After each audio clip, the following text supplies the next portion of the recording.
8:40. Vámonos con el momento CIPER. Fíjate que en el último reportaje, ¿no?, del sitio de investigación periodística, cuenta la historia detrás de una deuda por 80 millones de pesos que el Ministerio del Interior le perdonó a la esposa del ex general director de Carabineros, Mario Rosas. Este último explicó a CIPER que el cobro fue dispensado por un acuerdo con el entonces ministro del Interior, Andrés Chadwick, pero Chadwick lo niega. ¿En qué consiste este momento CIPER? Y esta nota lo conversamos con el periodista Nicolás Sepúlveda. Nico, ¿cómo estás? Bienvenido a Razones Editoriales. ¿Qué tal, Freddy Stock? Buenas tardes. Oye, bonito perdonazo, que te perdono ya, no pagué 80 millones. Que así como... No es poca plata. No me pagué las 2 lucas que me dé. Claro, no es poca plata. Ya, ¿y cómo se produce este perdonazo? ¿En qué consiste? Había un compromiso de Carola Engo, que es la esposa del ex general director de Carabineros, Mario Rosas, porque ella se fue a estudiar a España durante un año, ¿vale? Ya. Durante ese año, donde ella solo se dedicó a su estudio, un máster en recursos humanos, ella siguió recibiendo su sueldo. ¿A cargo del Erario Nacional? No. Ella pagó de su bolsillo el curso, el máster, pero siguió recibiendo su sueldo de carabinero durante todo ese año, a pesar que estaba fuera del país estudiando, ¿no? Perfecto, ya. Estaba en España, en Madrid, porque justo fue el año entre diciembre de 2016 y diciembre de 2017 en que Mario Rosas fue agregado policial de la embajada chilena en España, ¿vale? Ya. Entonces, como ella siguió recibiendo la plata de Carabineros, tuvo que firmar un compromiso, una caución, con Carabineros diciendo que tenía que permanecer 5 años después de que egresara de su estudio, tenía que permanecer en Carabineros para que devolviera a la institución lo que ella había aprendido en ese máster en recursos humanos. Claro. Si ella no cumplía con ese plazo, con esos 5 años de permanecer en Carabineros, tenía que pagar una garantía, una caución de 80 y algo millones de pesos, ¿vale? Ella vuelve a Chile en 2018 junto a Mario Rosas. A fines de ese año él es ascendido a general director de la institución y ella renuncia a Carabineros, ¿no? Esto lo comunica primero Mario Rosas en una entrevista en el Mercurio en diciembre de 2018, donde alaba a su señora y dice que ella va a renunciar como una especie de sacrificio personal para evitar conflictos de intereses porque él asumía la jefatura máxima de la policía. Entonces ella sale de la institución y ahí se supone que debiera haber pagado la caución de 80 millones de pesos, pero eso nunca ocurre, ¿no? Cuando nosotros llamamos a Mario Rosas y le preguntamos, mientras elaborábamos esta investigación, él nos dice que ella nos reitera que fue una renuncia voluntaria y que la caución, y que en el fondo le perdonaron esta caución, la dispensaron del pago de esta garantía por parte del Ministerio del Interior. Nos dice que él lo conversó con el ex ministro del Interior, Andrés Chadwick, que se llegó a un acuerdo y que el ministerio los autorizó a no pagar esa deuda, ¿no? Y él incluso, Mario Rosas, lo contamos en el reportaje, nos dice que está muy agradecido de esa decisión del Ministerio del Interior, porque 80 millones de pesos era una cifra muy alta que ellos le hubiera complicado tener que pagar. Ya. Ahora lo extraño acá entonces es que, claro, porque suena como ya, ok, yo asumo la dirección de Carabineros, pero lamentablemente no la podría asumir porque si asumo, mi esposa tendríamos que pagar como familia 80 millones de pesos, ¿no? Pero lo niega esto Andrés Chadwick. Sí, Andrés Chadwick lo niega, lo contamos en el reportaje y después también le publicamos una carta que nos mandó luego de la publicación del reportaje. Él nos dice que el Ministerio del Interior no tenía las facultades para dispensar ese pago y que él tampoco nos dice, yo nunca supe, nunca conversé este tema y nunca tuve un acuerdo con Mario Rosas, ¿no? Mario Rosas reitera, insiste en que sí, que tuvo la autorización del Interior. Hay que hacer un Lo que sí es cierto, nosotros se lo respondimos en la carta cuando le publicamos a Chadwick, que cuando él era ministro del Interior y firma la baja de la coronela Engo, lo que está haciendo es validar, digamos, legalmente que ella se va a la institución no de forma voluntaria, sino porque le cursan una baja firmada por el ministro del Interior entonces, ¿no? En el contrato de la caución que debía la esposa del ex general director de Carabineros, se especifica que si ella sale de la institución antes de los 5 años, no por voluntad propia, sino porque la dan de baja sus superiores o la autoridad, efectivamente no tiene que pagar la caución. A eso se refiere Mario Rosas cuando dice que perfecto. el Ministerio del Interior le perdonó esa deuda, ¿no? Ah, pero Porque es a que ahí pesar que él está, dice públicamente claro, que la renuncia fue voluntaria, en realidad, o sea, que fue voluntaria, en términos legales le hicieron pasar como que no era voluntaria. Le hicieron pasar como que la llamaron, la dieron de baja. todo legal. Como diría Carlos Tromen con, Dijeron, claro, con Ignacio Chapacase, todo legal. Claro, entonces es que ese que parece tan de forma, pucha, que es de fondo, ¿no? Porque esa firma vale 80 millones de pesos. Que si ella hubiese renunciado versus que la hubiesen echado de la institución. Si la echan, no paga los 80. exacto, Entonces, esta figura legal se hizo como que el Ministerio del Interior, del cual depende Carabinero, la habría dado de baja y así quedar exenta de estos 80 millones de pesos. exacto. Y ahí también hay otros antecedentes, porque nosotros estuvimos mirando después de elaborar el reportaje, nos llamaron más fuentes, pudimos chequear otros datos, y la versión de Interior, del Ministerio del Interior y del mismo Mario Rosa, es que su esposa sale a la institución para evitar conflictos de intereses. Lo que no cuenta Mario Rosa es que al interior de la institución quedaron dos de sus hermanos directos que también eran oficiales, ¿no? Ah, Ellos sí, nunca ¿eh? salieron de la institución, entonces, ¿qué conflicto de interés Ah. estamos hablando ahí? Oye, ilegalmente, Nico, ¿puede haber sido ella esposa oficial mientras su marido era director general o general director? ¿Se puede dar eso legalmente, ya que estamos tan leguleyos en todo esto? Más allá de lo que Las normas de corresponde, probidad, ¿ya? las normas de probidad no la obligaban a salir de la institución. Fue una decisión que tomó ella Ah, junto a sí, su ¿ah? marido, porque dijeron que efectivamente se podían ver complicados, pero no había una obligación. La Mm, prueba concreta de eso es que los dos hermanos de Mario Rosa, que también estaban bajo su mando directo y también eran oficiales, siguen siendo oficiales, ellos siguen en Carabineros, no salieron de sus cargos, no renunciaron ni tampoco les cursaron ninguna baja. claro. Eso es lo que se conoce en la administración del pública, ¿no? Como parentesco en primer grado, ¿no? Cuando hay un grado de distancia hacia los lados, que son los hermanos, hacia arriba los padres, hacia abajo los hijos, Y o lo por, dijo, por consanguinidad, exacto, pero también cuando son cónyuges, ¿no? Unos con otros. Porque igual es raro exacto. porque en las empresas privadas generalmente no se permiten estos grados de parentesco o incluso de relaciones personales, ¿no? Por lo Mm. que pueda ocurrir precisamente en la administración de la empresa. Y aquí en Carabineros igual es raro que en un sistema tan piramidal que haya uno que tenga más poder que el otro en esta instancia. Por ejemplo, un general con una coronel. Es muy común esto en las Fuerzas Armadas y de orden. Es súper común. Cuando se habla de la familia militar o de la familia uniformada, en carabinero es muy clásico que si el papá fue carabinero, los hijos, Espérate, o disculpa, uno de Nico, los hijos al menos es Nico, carabinero. se te está tapando el micrófono, parece que ¿Sí? se te apagó un poco el micrófono, la voz.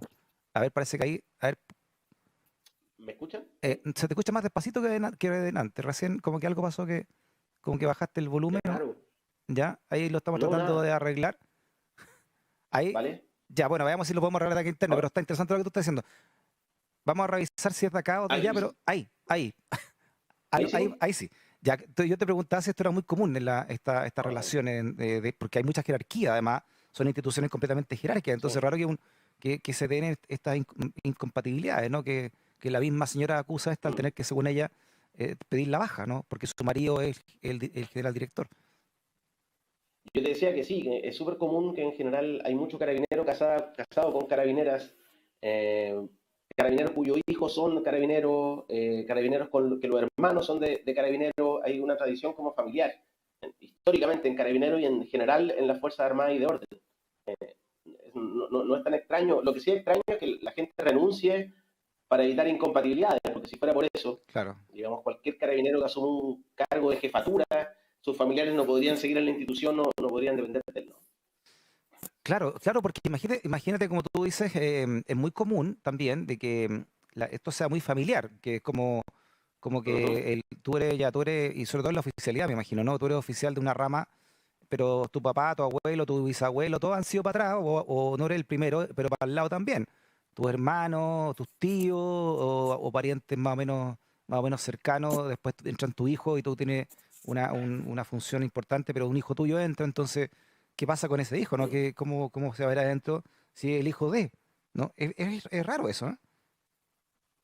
Es complejo, pero además este tema, Freddy, causó mucha rabia al interior de Carabineros, porque hay un tema con las cauciones, ¿no? Mario Rosas, de hecho, en la entrevista nos cuenta, nos dice que cuando llega a la institución, ya en 2019, instaura una política donde en la academia policial, por ejemplo, que es donde se forman los oficiales que después van a formar parte del alto mando, lo obligan hoy en día, por decisión de Mario Rosa, a Ya. firmar una caución donde dicen que cuando ellos egresan de la CIPOL, de esa academia policial, tienen que permanecer en Carabineros durante 5 años o si no, tienen que pagar esta garantía. El mismo Mario Rosa fue el que instauró esta política en la academia policial de Mira. Carabineros. Y de hecho hoy en día están persiguiendo judicialmente a varios oficiales que Ya. no cumplieron con esos 5 años que se fueron, para que paguen sus garantías de 20, 30 o 40 millones de pesos, ¿no? Y a pesar de eso, la misma familia de Mario Rosa, su esposa, no pagó su propia caución, gracias, según dice Rosa, a un acuerdo con el Ministerio del Interior. Entonces, esa contradicción ha causado mucha indignación al interior de Carabineros. Nos han llamado muchos carabineros, muchos oficiales, reclamando y diciéndonos, bueno, Mario Rosa fue el que impulsó esta política y sin embargo él no cumplió, ¿no?, con la caución que tenía que pagar su propia esposa, su señora. Oye, me hiciste acordar, Nico, con todo lo que estás contando, una conversación que tuve esta semana con el fiscal Emiliano Arias, que como tú sabes, todavía está bajo la persecución de Jorge Abbott. Ya 2 años Sí, suspendido, ha ganado todos los juicios, pero cada vez que gana los juicios llegó a la Corte Suprema, lo volvieron a meter, le metieron otro ahora y ahí está esperando. Ahora en mayo tiene que ver nuevamente su causa en un tribunal. Y Emiliano Arias dice que me decía a mí que lo peor para una sociedad, desde el punto de vista jurídico, ¿no? Es la impunidad. Es el grado de impunidad que siente la sociedad respecto de la falta. Entonces, y esto se está dando mucho, dice, dentro de las instituciones, como la que tú me estás nombrando, en este caso Carabineros, que precisamente es una de las instituciones, si no la más importante, que tiene que velar precisamente porque se cumpla la ley que se instaura, ¿no? Es el deber de Carabineros, junto con la Policía de Investigaciones, hacer cumplir la ley, buscar las pruebas, etcétera, y ponerse al servicio de la ley, del cumplimiento de la ley. Entonces, imagínate lo que debe significar una, una vez más que la gente que está abajo de esta cúpula, ¿no? Después de todo lo que ha significado puntualmente Carabineros, con todo lo que hemos sabido de la corrupción interna que hay desde lo financiero, pero también desde el punto de vista de derechos humanos, ¿no? La corrupción ética también dentro de que se ha demostrado, de su alta jefatura sobre todo. Imagínate cómo queda para abajo la pirámide, ¿no? Cuando sí. no tienes suficientemente grado se te obliga hacer algo, pero el que inventó la obligación no lo hace. Es una Mm. indignación completa y es la corrupción final de toda institución, lo que ayuda finalmente, ¿no? O sea, eso es parte de la crisis de Carabineros también, ¿no? Cuando uno habla con los suboficiales, sobre todo porque se ha hablado mucho de la reforma o la refundación de Carabineros, pero nadie ha dicho mucho respecto a este doble escalafón, ¿no? Donde hay un tema de clase muy marcado, donde la oficialidad gana sueldos mucho más altos, en general provienen de familias también de mayores recursos económicos, viven en otros barrios, y la suboficialidad, los suboficiales, que no tienen ninguna posibilidad de acceder a ser oficiales, ¿no? Que en Carabineros hoy en día entra como suboficial, se jubila como suboficial, pasa a retiro como suboficial, no puede pasar a ser oficial, y que son la gran mayoría de los carabineros, ahí hay mucha rabia por esa diferencia, por ciertos privilegios, ¿no? Cuando uno Mm. mira por ejemplo, el fraude de carabineros, cuando se reveló el fraude, el multimillonario fraude en carabineros, quienes protagonizaron ese fraude fueron los oficiales, que robaron muchos miles de Exacto. millones Y de el pesos alto mando. oficiales Mm.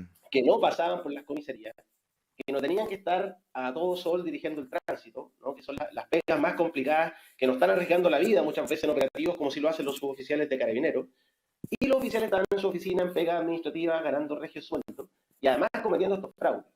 No, y además, Esa Nico, práctica súmale permanece. que ese carabinero llamado tropa, ¿no? Internamente, porque así son, es la peyorativa, ¿no? La tropa, son los que son la primera línea, los que dan la cara en las calles, pues, ¿no? Entonces, todo lo que hagan para arriba, ellos son los que reciben lo que opina la gente ahí en el día a día, ¿no?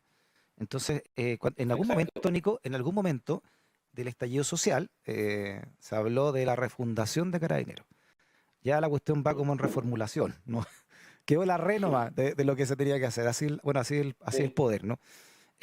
Y era precisamente lo que tú estabas hablando, una de las refundaciones que había que hacer, que ¿por qué un carabinero? ¿Por qué? Y esto es un clasismo puro nomás que no se entiende en carabinero, ¿no? ¿Por qué un carabinero que llega así a golpear la puerta desde la tropa, ¿por qué él no puede soñar con ser general? ¿Por qué tiene que ser esta cuestión con dos escalafones? Como que también es un clasismo, que me imagino que es más atendible a un siglo XIX, donde por la diferencia de educación que habían en Chile, para dirigir y para ser dirigido, pero ahora todas estas cuestiones no se entienden.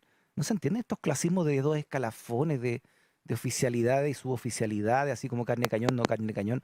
¿Por qué alguien del pueblo no puede sentir que al estar en su Fuerza Armada o al estar, o al estar en Carabinero, no puede llegar a la más alta esfera con su sacrificio y con su entrega a la sociedad? Eso no puede ser. O sea, es que es medio insostenible, Freddy. En siglo XXI, año 2022, es insostenible. Esta opinión súper personal mía, Mm. no lo represento así, pero en esto, pero es insostenible que una persona que ingresa como suboficial a carabinero a los, qué sé yo, 17, 18 años, esté condenado de por vida a ser suboficial y no pueda acceder, por más que sea el mejor carabinero, que tenga mérito, que sea súper inteligente, no tenga posibilidad en términos legales de acceder a ser oficial. Pero igual en la discusión pública, a pesar que creo yo que es medio insostenible, uno en la discusión pública respecto a la reforma de Carabineros ve que esto no se menciona mucho, ¿no? Da la impresión que Carabineros como institución, los oficiales, que son quienes tienen además de todos los privilegios, tienen el diálogo con las autoridades políticas, porque las autoridades políticas no, el diálogo no lo hacen con los suboficiales, sino que con la oficialidad. Da la impresión que la oficialidad de Carabineros no está muy abierta a hacer modificación tan de fondo como terminar con los dos escalafones cuando se habla de No, po, democratizar porque Carabineros, ¿no? son incumbentes. Esto es como el Senado igual, Nico. O sea, los del Senado ahora están todos Mm. gritando, ya sean, se llamen entre comillas de izquierda o se llamen entre comillas de derecha, están todos gritando porque finalmente son una pura elite. Y están gritando porque se le acaba la elite, po, se le acaba a lo que ellos Excepto pertenecen. Fabiola Campillay, ¿ah? Hoy Excepto la día Fabiola reiteró Fabiola Campillay y Campillay que ella también quiere. y los senadores del Partido Comunista, entre ellos, entre Daniel Núñez, que también están a favor de que se acabe el Senado, porque se Mm, entiende también lo que significa el Senado, lo que representa esta mm. elitización de la política llamada Senado. Guardián de la polifinanciera, que es lo que se llama Senado. Mira, mira lo que la entrevista que dio hace poco este gran economista chileno Gabriel Palma, economista de la Universidad de Cambridge, pero también de nuestra universidad, de la USACH, Gabriel Palma señalando que finalmente todo el royalty minero que se discutió recién en la Cámara de Diputadas, Diputados, llegó al Senado y quedó igual que antes, ¿no? Llegó a la Comisión de Minería del Senado y ahí pasó la maquinaria del lobby, que debe estar aterrado porque pucha que fácil es el lobby, y vamos a decir lobby de una manera elegante, ¿no? ¿No? Para 50 personas con poder que hacer lobby para 300, pues, ¿no? Es muy O distinto. sea, Freddy, la gente se olvida y en este debate yo creo que estos datos no estaban muy presentes, pero a mí me tocó investigar las platas políticas y en su minuto nosotros hicimos una tabla Excel acá en CIPER y más de la mitad de los senadores estaban involucrados en casos de financiamiento ilegal de la política, ¿no? Claro. Los senadores tenían una relación privilegiada con el mundo de la empresa. Habían senadoras, Jacqueline Van Rieselberghe, que le dictaron proyectos de ley los dirigentes gremiales de las empresas pesqueras por correo electrónico, ¿no? El Oye, senador Pizarro, bueno, el listado es gigante. Y eso como que hoy día se olvida, ¿no? mándame, El Senado hay como me lo una. puedes mandar internamente ese link, porque sabes que, Nico, Sí. ustedes en CIPER hicieron un gran reportaje, no me acuerdo hace cuánto tiempo, pero un gran reportaje hace poco, en todo caso, no hace más de 2, 3 años, Mm. eh, in- eh, citando a un sociólogo llamado Nahum Bro. Y Naim Bro se Mm. hizo un estudio de los apellidos de la Cámara de Diputados y de la Cámara y del Senado estos últimos 30 años, o sea, del Sí. retorno a la democracia. Y el apellido que más se repite en el Senado estos últimos 30 años es Larraín. O sea, Es Larraín es el impresionante. apellido paterno que más se repite, junto con Frei. Y entonces el nombre tipo del Senado es Sergio, que es el nombre que más se repite, Frei, paterno, y Larraín, paterno, materno. Mm. Y hay 4.000 Larraín en el Chile. Y hay 400.000 Sí. González. Y en la Cámara de Diputados el apellido que más se repite obviamente es González, po. ¿No? Entonces, Bueno, hoy día en redes sociales habían mucho meme también con lo de Ignacio Walker, ¿no? Con el dato este de que la familia Walker ha estado como desde siempre, desde la fundación del Senado, han tenido un representante claro, ahí, ¿no? exacto. Aparece el Senado como un espacio mucho más elitizado. Claro, por eso que entonces la elite, y eso hay que entenderlo cuando votemos el 4 de septiembre, la elite es una sola, ¿no? Llámese amarillo, una que nos una, llámese Partido Socialista, llámese laguismo, llámese lo que se llama, llámese democracia cristiana. Finalmente es una elite tradicional chilena defendiendo esa sartén por el mango que tienen, o por nacimiento, o por el poder político que han ido conquistando dentro de esta elitización de la política, ¿no? Sobre todo en los últimos 30 años con la llamada doctrina Benninger, donde se le dejó, entre comillas, a los políticos, la política a los políticos, ¿no? A los que sabían hacerla. Así que muy interesante, ¿eh? El proceso, Nico, y qué buena reflexión, ¿no? A propósito de la nota de CIPER nos traes también para ir cerrando esta semana. Sí, es importante en términos de cómo se rompen estas como candados elitarios, ¿no? Que en Carabineros es súper, lo que contamos y lo que investigamos y publicamos sobre Mario Rosa y su esposa y su relación con el ministro Chadwick, es como de manual, ¿no? Un Claro. privilegio que un suboficial no tendría en Carabineros, porque no No, por tiene supuesto. esa conexión con el mundo político. Qué rabia para la carabinera y el carabinero que hace su trabajo ahí denodado, sea incluso, sobre todo para los suboficiales, ¿no? Qué rabia más grande. ¿Y qué se expone, Freddy? Lo que pasó en la Claro, última marcha de la claro. Confech, con ese carabinero dirigiendo el tránsito, que se comen todos los golpes de la gente, la Es la rabia de la rabia, pues se institución, comen que a veces la gente la descarga. Es el sí. escalafón más bajo de carabinero. Ese carabinero no toma ningún tipo de decisión en la institución. Muy bien. Oye, apoyar la CIPER, apoyar el periodismo independiente, el periodismo de investigación, hacerse parte de la comunidad CIPER. Nico, ¿cuáles son las coordenadas para eso? ciperchile.cl/socio es re relevante, muy relevante, Freddy, porque estos temas, el tema de Mario Rosa y el préstamo, o sea, y esta deuda que su señora no pagó, lo estuvimos investigando durante meses. Fue muy difícil acceder a esos documentos. Carabineros, por supuesto, nunca nos contestó. Y todo ese trabajo es gracias a que podemos hacerlo de forma independiente y que nuestros editores nos aguantan investigar durante muchos meses y con mucho ahínco temas que creemos que son relevantes y son importantes para la democracia. Así que quienes quieran apoyarnos, nosotros funcionamos hoy en día en un 90% con el financiamiento ciudadano de nuestros socios. La idea es cada día los que puedan poner 3 luquitas, 5 luquitas mensuales, y Perfecto. así entre todos como ciudadanía poder financiar el periodismo de investigación. Nicolás Sepúlveda, periodista de CIPER. Nico, en nombre del equipo nuestro, llamándole un cariño grande a todo el equipo de CIPER. Que esté muy bien. Buen fin de semana. Gracias, Freddy. Gracias. Chao. Chao.